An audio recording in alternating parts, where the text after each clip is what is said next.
Good morning. St. Paul was much kinder to the Galatians this morning than yesterday. In the spiritual life, when we're trying to grow in holiness, a lot of times it feels like it's one step forward and two steps back. We tend to rely on our prayer and perhaps certain devotions to try to kind of give us some solid ground, and we feel like, okay, we've overcome something, we've overcome sin or a particular vice, only for it to last a little while and for it to return even stronger. The desire to sin, the desire to ignore the will of God and do our own will.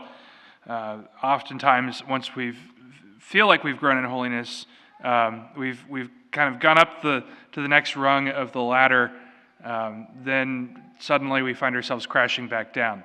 And why is that the case? St. Paul speaks of the thorn in his side, right? He says, I've got this thorn in my flesh, and I've asked the Lord 3 times to take it away from me, and he hasn't taken it from me, and I know that I have to rely on God's grace. So this example here of the evil spirit coming back and finding the house swept and in order, right? Oftentimes, perhaps we go to confession. We've really been trusting in God and also cooperating with His grace to overcome vice, to overcome sin, to overcome and stop yelling at other drivers on Cedar Crest. And then they put up those stupid cones.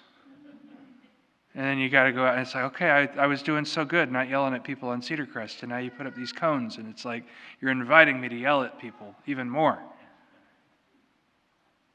And so we have to trust in God. We have to say, oh, God, please help me so that I can recognize the growth that you have allowed to take place in my spiritual life. Help me to recognize the goodness that you bring about. Help me to recognize how much more I have become like you. And help me, Lord, not to take any credit for it. Because that's the thing, right? We overcome vice. We say, oh, good, I finally stopped yelling at people when I'm driving. Look how great I am, right?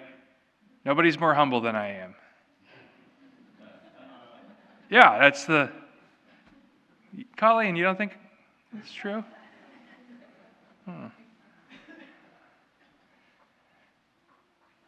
And we say, look how good I am, look how holy I am, look how humble I am, look how I've overcome something. That's a very American thing to do, right? To say, I did it, I pulled myself up by my bootstraps. But we can't take credit for the work of God. We can't take credit for God's grace. We can't take credit for the work that He does in our lives. We have to give thanks to Him. We have to rely on Him. We have to trust in Him. We have to say, God, it's by your grace that I can be transformed, that I can be made holy, that I can be made more like you. So let us continue to trust in God's grace. Let us recognize that if we feel like we've taken one step forward and two steps back, He's always there in the sacrament of confession to pull us right back to where we need to be, and that we simply have to trust in Him and Him alone, relying not on our own works, but rather on the works that He inspires us to do.